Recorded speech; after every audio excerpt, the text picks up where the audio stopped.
요한일서 5장 1절에서 3절 우리 같이 읽겠습니다. 예수께서 그리스도이심을 믿는 자마다 하나님께로부터 난 자니 또한 낳으신 이를 사랑하는 자마다 그에게서 난 자를 사랑하느니라. 우리가 하나님을 사랑하고 그의 계명들을 지킬 때 이로써 우리가 하나님의 자녀를 사랑하는 줄을 아느니라. 하나님을 사랑하는 것은 이것이니 우리가 그의 계명들을 지키는 것이라. 그의 계명들은 무거운 것이 아니로다. 아멘. 예, 오늘은 하나님을 사랑하라 라고 하는 제목으로 함께 말씀을 생각해 보겠습니다. 사랑의 사도라고 불리우는 사도 요한이 나이가 많아졌을 때 에베소에 살면서 모든 그리스도인들에게 보내는 편지를 기록했습니다. 그 편지가 바로 우리가 지금 읽은 이 요한 1서입니다. 이 편지에서 그는 그 당시 교회의 침투에 들어와 있던 거짓된 가르침을 경계하며 빛 대신 하나님의 진리와 사랑을 강조했습니다. 사도 요한은 특히 하나님은 사랑이시라고 힘주어 말씀하고 있습니다. 이 말은 사랑이 곧 하나님이라고 하는 그런 뜻은 아닙니다. 하나님의 본질이 사랑이라는 의미입니다. 사랑이 없이는 하나님은 존재하실 수가 없고 사랑이라고 하는 표현을 사용하지 아니하면 하나님을 설명할 길이 없습니다. 사랑이 없이는 우리가 신앙생활을 제대로 이루어 갈 수도 없습니다. 하나님에 대한 사랑 없이 우리가 어떻게 하나님을 예배할 수 있으며 한 영혼에 대한 사랑이 없이 우리가 어떻게 전도할 수 있겠습니까? 사랑이 없으면 예수님을 따라 좁은 길을 걸어갈 수도 없고 예수님의 마음으로 다른 사람을 용서할 수도 없습니다. 그렇기 때문에 우리의 신앙생활의 핵심은 바로 사랑이라고 말할 수 있습니다. 성경 66권을 가장 간략하게 요약하면 하나님을 사랑하고 이웃을 사랑하라 라고 하는 이 말씀으로 정리해 볼 수 있습니다. 또한 사랑은 믿음의 성장을 나타내는 기준이 될 수 있습니다. 그리스도인들은 가끔 저 사람은 믿음이 많이 자란 것 같아. 저 사람은 신앙심이 참 깊어졌어. 이런 말들을 하기도 합니다. 이런 말을 할 때 그 기준이 무엇이겠습니까? 그 사람은 성경 공부를 굉장히 열심히 해.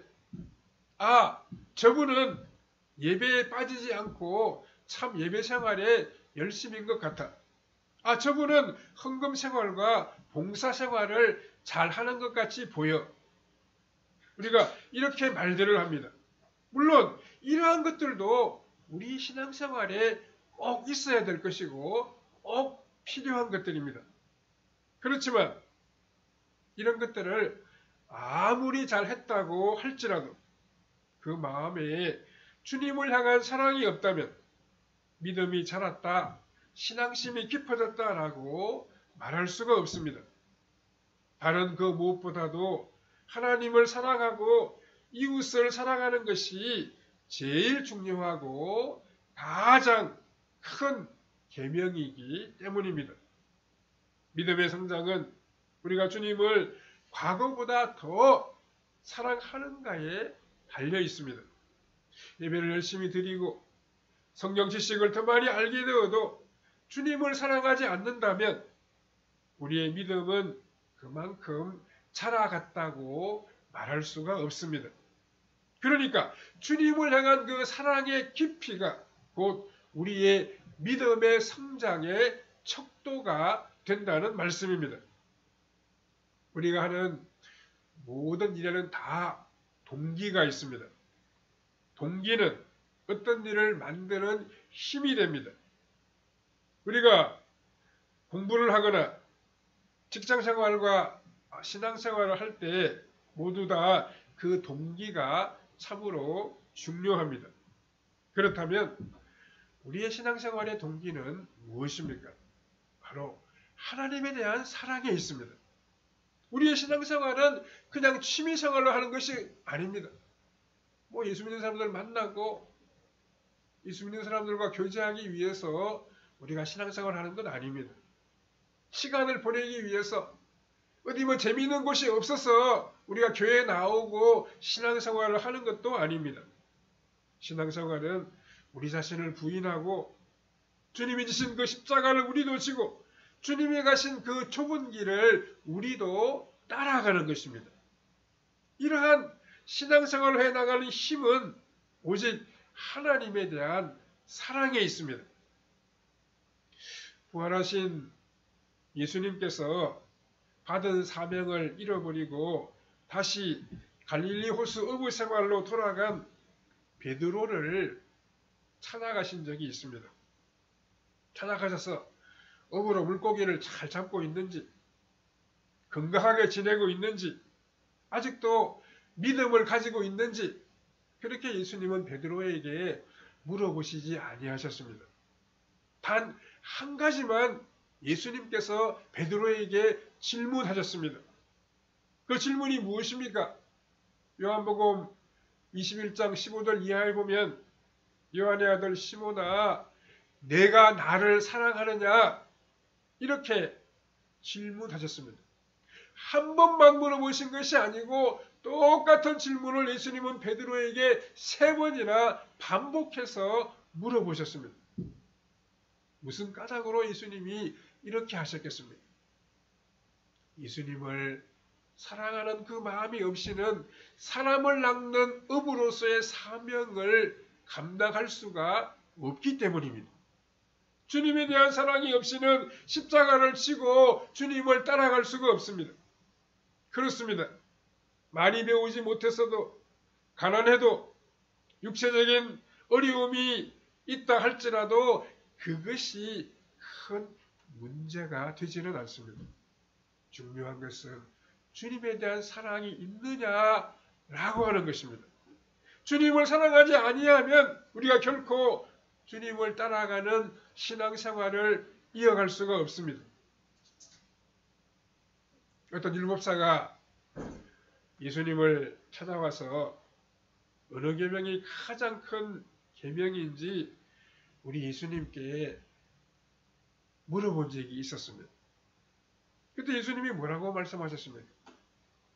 주 너희 하나님을 사랑하라 이렇게 말씀하셨습니다.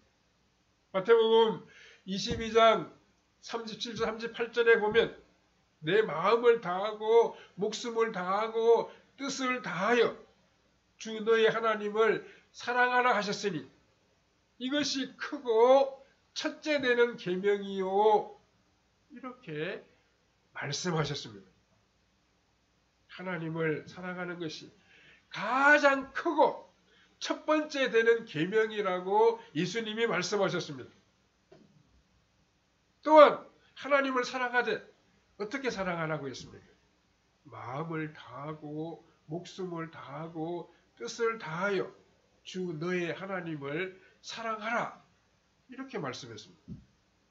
이 구절에서 다하여라고 하는 말이 3번 나오고 있습니다. 여기 다하여라고 하는 말은 모든 것을 다 건다라고 하는 그런 뜻입니다. 그러니까 모든 것을 다 걸고 우리 삶의 모든 것을 다 바쳐서 하나님을 사랑하라. 그렇게 주님이 말씀하신 것입니다. 우리는 이 말씀을 통해서 우리의 전 존재를 쏟아 부어서 하나님을 사랑해야 한다는 사실을 알 수 있습니다. 예수님은 마음을 다하여 사랑하라고 했습니다. 사랑은 우리 머리로 하는 것이 아닙니다. 이론이나 지식으로 우리가 사랑할 수 없습니다. 사랑은 우리의 마음으로 하게 됩니다. 보통 사랑을 나타낼 때는 마음을 상징하는 하트 모양을 사용합니다. 어머니가 자녀를 사랑할 때 머리로 하지 않습니다. 무슨 경험으로 살아가는 것도 아닙니다. 오직 마음으로 자녀를 사랑합니다. 주님은 또한 목숨을 다하여, 즉 목숨을 걸고 사랑하라고 말씀하셨습니다. 참다운 사랑은 목숨을 걸 수 있게 됩니다. 목숨을 걸 만큼 상대방이 나에게 가장 중요하기 때문입니다. 주님께서 우리를 그렇게 사랑하셨습니다. 주님이 말로 내가 너를 사랑한다 그렇게 말씀하시고 그친 것이 아닙니다. 자신의 목숨을 다 내어놓으시고 자신의 목숨을 희생의 제물로 내어놓으시고 우리를 사랑하셨습니다. 그러니까 우리 예수님은 자신의 전부를 걸고 우리를 사랑하신 것입니다. 예수님은 적당히 그냥 말로만 우리를 사랑하신 것이 아니었습니다. 십자가에서 자신의 생명을 주시기까지, 자신의 피 한 방울까지 우리를 위해 주시기까지 우리를 사랑하셨습니다. 그러니까 그 예수님의 사랑이 엄청나고 놀라운 사랑이라고 우리가 말하는 것입니다.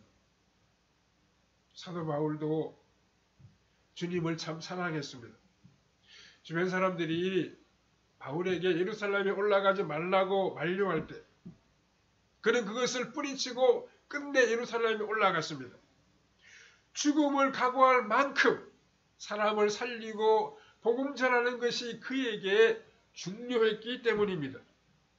사도행전 21장 13절에 보면 여러분이여 어찌하여 울어 내 마음을 상하게 하느냐. 주 예수의 이름을 위하여 결박당할 뿐 아니라 예루살렘에서 죽을 것도 각오하였노라. 이렇게 바울이 말했습니다. 그러니까 자신이 죽을 수 있다는 것도 다 각오하고 사도 바울이 예루살렘에 올라갔다는 말씀입니다. 에스더 역시 자기 백성을 너무나도 사랑했기 때문에 죽으면 죽으리이다 라고 하는 각오로 당시 나라의 법을 어기면서까지 아수에로 왕에게 나아갔습니다. 그럴 정도로 에스더가 자기 민족, 자기 백성을 사랑했다는 말씀입니다.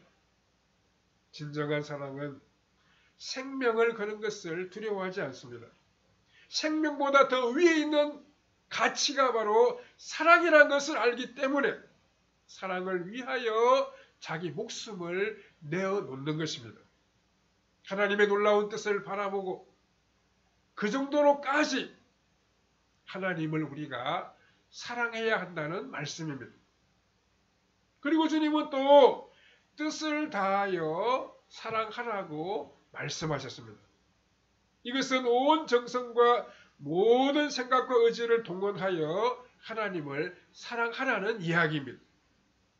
우리에게 주어진 시간과 돈과 정열과 은사 등 모든 것을 다 쏟아 부어 하나님을 사랑하라는 것입니다. 하나님은 학문의 대상이 아닙니다. 영원토록 우리가 마음을 다하여 사랑해야 할 사랑의 대상이 바로 우리 하나님이십니다. 그러므로 그분의 사랑을 알아야 하고 날마다 마음과 목숨과 뜻을 다하여 우리 하나님을 사랑하며 살아야 합니다. 그렇다면 하나님을 사랑하는 사람은 어떤 사람입니까? 모든 사람이 다 하나님을 사랑하고 있습니까? 그렇지는 않습니다. 하나님께로부터 난 자만이 하나님을 사랑합니다. 오늘 본문 1절을 보십시오. 예수께서 그리스도이심을 믿는 자마다 하나님께로부터 난 자니 또한 나으신 이를 사랑하는 자마다 그에게서 난 자를 사랑하느니라 이렇게 말씀하고 있습니다. 하나님께로부터 난 자는 누구입니까? 1절 앞부분에 보면 예수께서 그리스도이심을 믿는 자마다 하나님께로부터 난 자라고 말씀했습니다. 그러니까 예수님이 그리스도이심을 믿는 자가 바로 하나님께로부터 난 사람입니다. 그리스도는 기름 부음을 받은 자라고 하는 뜻을 지니고 있습니다. 이분은 이스라엘 백성들이 그토록 사모하며 기다렸던 메시아를 말합니다. 그러므로 예수님이 그리스도이심을 믿는 사람은 예수님이 하나님의 약속대로 오신 메시아이며 우리의 구원자이심을 믿는 사람입니다. 그러니까 원래는 예수님은 그리스도이십니다. 예수님은 그리스도이십니다. 이렇게 말하다가 이 말이 줄어들어 가지고 예수 그리스도가 된 것입니다. 그러니까 이 땅에 유대 땅의 베들레헴에 오신 그 예수님이 어떤 분인가 하니 오래전부터 구약성경에 약속해 놓으신 메시아가 그리스도라는 말이 같은 말이죠. 메시아라는 말이 히브리 말이고 그리스도라는 말은 헬라 말이죠. 그렇죠? 그러니까 예수님이 바로 하나님이 약속해 놓으신 그 그리스도입니다. 이렇게 믿는 것이 우리의 신앙입니다. 예수님이 바로 우리의 구원자이시고 우리 대신 죄악의 짐을 대신 지시는 대속의 주님이십니다. 라고 하는 이 믿음을 가진 사람이 바로 하나님께로부터 난 사람입니다. 우리는 진정 예수님을 그리스도로 믿고 있습니까? 한 종교를 만든 창시자나 철학자가 아닌 구원자로 우리 예수님을 믿고 있습니까? 예수님이 우리 위해 십자가에 달려 죽으시고 부활하심으로 우리를 구원하셨다고 우리가 믿고 있습니까? 그렇다고 하면 우리는 누가 뭐라고 해도 하나님께로부터 난 자입니다. 예수님을 믿고 구원받은 사람을 하나님께로부터 난 자라고 말하는 이유가 무엇이겠습니까? 예수님의 생명으로 우리가 다시 태어났기 때문입니다. 예수님의 생명으로 우리가 새롭게 되었기 때문입니다. 예수님의 생명으로 우리가 하나님의 자녀가 되었기 때문입니다. 예수님을 믿고 영접하면 우리는 그분의 생명으로 다시 태어난 새로운 하나님의 자녀가 되었습니다. 그것이 바로 성경이 말씀하는 거듭난다는 이야기입니다. 성경은 또 이를 두고 뭐라고 표현합니까? 새로운 피조물이 되었다라고 말합니다. 고린도후서 5장 17절에서 그렇게 말씀했습니다. 예수님이 니고데모에게 무엇이라고 말씀하셨습니까? 거듭나지 아니하면 하나님의 나라를 볼 수도 없고 하나님의 나라에 들어갈 수도 없다고 말씀하셨습니다. 요한복음 3장 3절에 진실로 진실로 내게 이르노니 사람이 거듭나지 아니하면 하나님의 나라를 볼 수 없느니라 라고 했습니다. 이어지는 요한복음 3장 5절에 보면 사람이 물과 성령으로 거듭나지 아니하면 하나님의 나라에 들어갈 수 없느니라 라고 했습니다. 이 거듭난다라고 하는 말은 문자 그대로 해석하면 위로부터 태어난다는 뜻입니다. 그러니까 하나님께로부터 태어난다. 그런 뜻입니다. 우리가 다시 태어나야 하는 이유가 무엇입니까? 아담의 후손으로 태어난 우리 영혼이 허물과 죄로 죽었기 때문입니다. 모든 사람은 부모님을 통해 이 땅에 태어납니다. 하지만 부모님으로부터 물려받은 생명은 영적으로 이미 죽어있는 존재라고 성경은 가르치고 있습니다. 또 육체적으로도 우리가 언제는 다 이 땅을 떠나야 됩니다. 곧 죽게 되어 있습니다. 그러나 예수님을 믿게 되면 그분의 생명으로 우리가 다시 태어납니다. 새로운 피조물이 됩니다. 거듭나게 됩니다. 예수님의 생명은 죄와는 아무런 관계가 없는 그런 생명입니다. 예수님은 하나님의 아들로 이 땅에 오셨기 때문입니다. 독생자의 몸을 입고 이 땅에 오셨기 때문입니다. 독생자로 동정녀의 몸을 입고 이 땅에 오셨기 때문입니다. 요한복음 5장 11절 후반부와 12절에 보면 하나님이 우리에게 주신 영생을 주신 것과 하나님이 우리에게 영생을 주신 것과 이 생명이 그의 아들 안에 있는 그것이니라. 아들이 있는 자에게는 생명이 있고 하나님의 아들이 없는 자에게는 생명이 없느니라 이렇게 말씀했습니다. 그렇습니다. 우리가 하나님을 사랑해야 되는 이유는 하나님이 우리를 그분의 생명으로 새롭게 낳아주셨기 때문입니다. 하나님 우리를 사랑하셨기 때문에 이제 우리도 그 하나님을 사랑해야 합니다. 하나님을 사랑하면 어떻게 되는지 살펴보므로 우리가 주님의 교훈을 받아야겠습니다. 첫 번째로 하나님을 사랑하면 형제를 사랑하기 때문에 하나님을 사랑한다는 것은 구체적으로 무엇이겠습니까? 우리 눈에 보이지 않는 영이신 하나님을 우리가 어떻게 사랑할 수 있습니까? 하나님을 사랑하면 우리 눈에 보이는 우리 주변에 있는 형제를 자연스럽게 사랑하게 됩니다. 그것이 하나님을 사랑한다는 증거입니다. 그래서 1절에서 뭐라고 말씀하고 있습니까? 예수께서 그리스도이심을 믿는 자마다 하나님께로부터 난 자니 또한 낳으신 이를 사랑하는 자마다 그에게서 난 자를 사랑하느니라 이렇게 말씀하고 있습니다.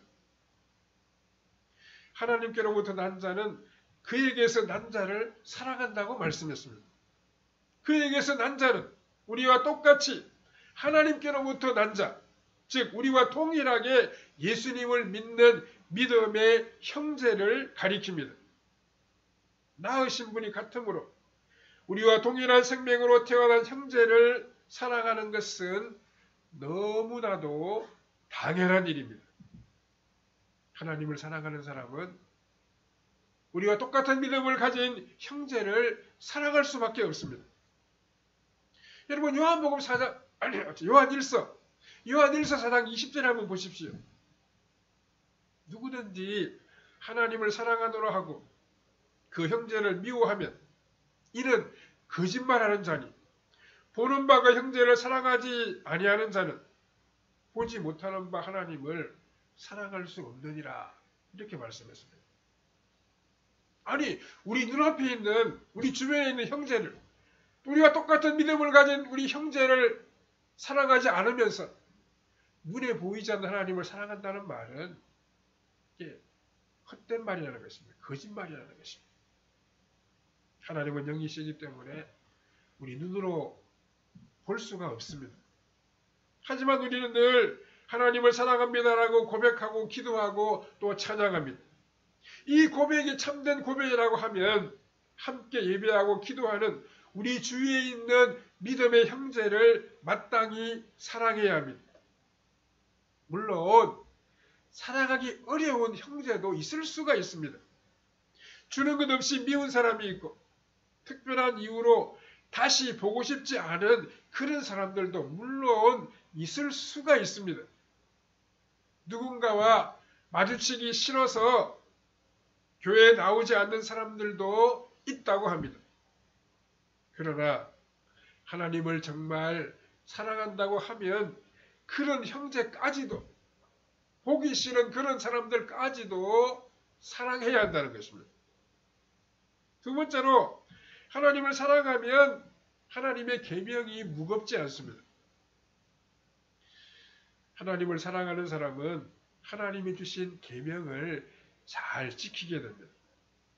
하나님을 사랑한다는 것은 곧 그분의 계명을 지키는 것입니다.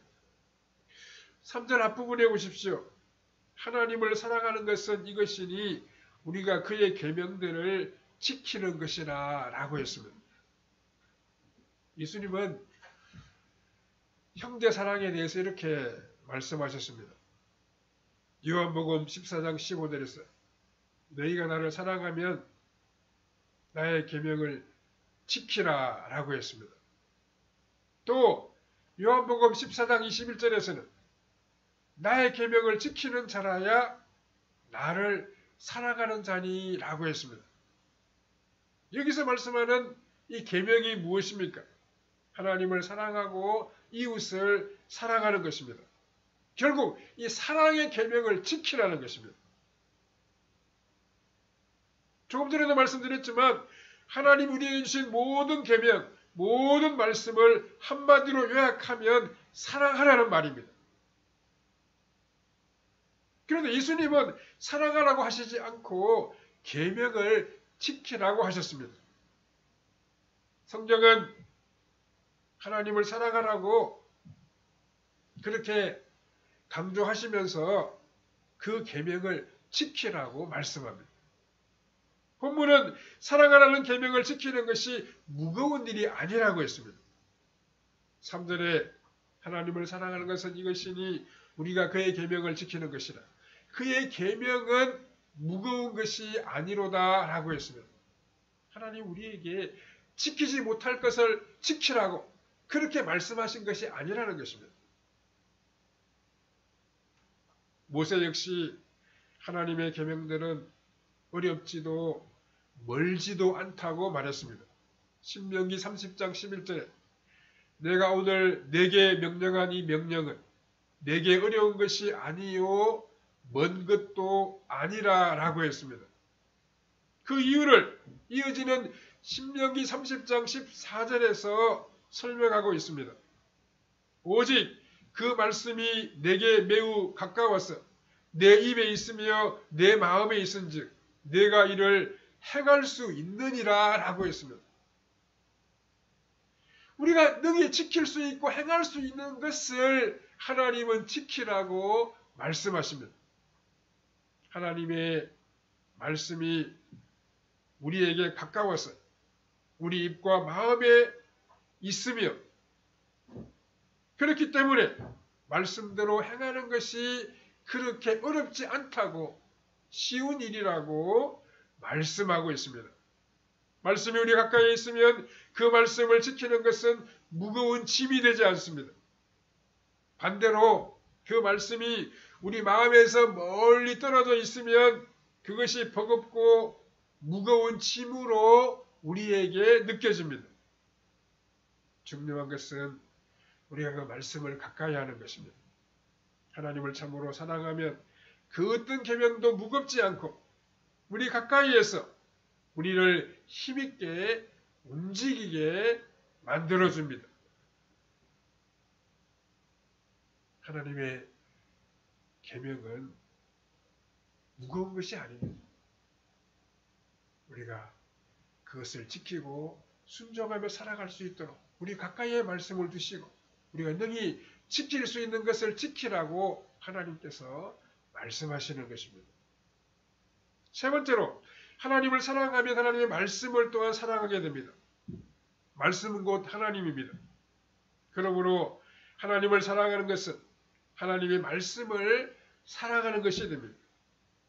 시편 119편 97절에 내가 주의 법을 어찌 그리 사랑하는지요 내가 그것을 종일 작은 소리로 읊조리나이다 라고 말씀하고 있습니다.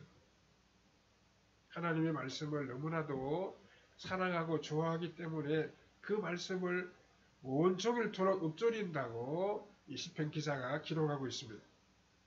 그렇습니다. 말씀을 사랑하는 사람은 말씀을 읊조리며 종일 그 말씀을 묵상합니다. 그 말씀을 기억하고 살아갑니다. 신앙생활은 마지못해 십자가를 지고 어쩔 수 없이 걸어가야 하는 고행의 길을 걷는 그런 생활이 아닙니다.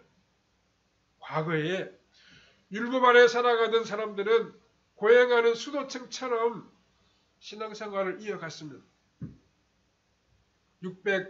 613가지의 계명을 만들어서 반드시 그것을 지키도록 옛날에 유대인들은 강요했습니다.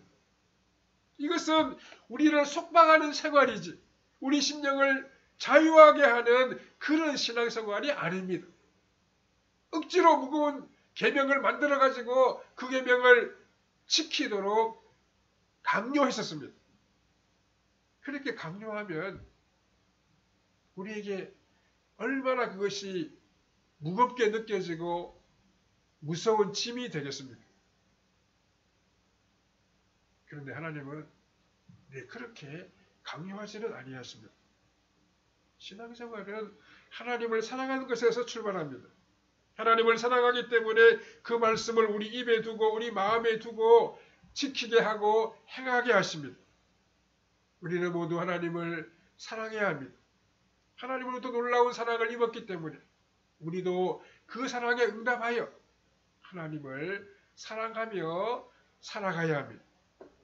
하나님에 대한 사랑이 우리 신앙생활의 핵심이고 신앙생활을 이어가게 하는 원동력입니다.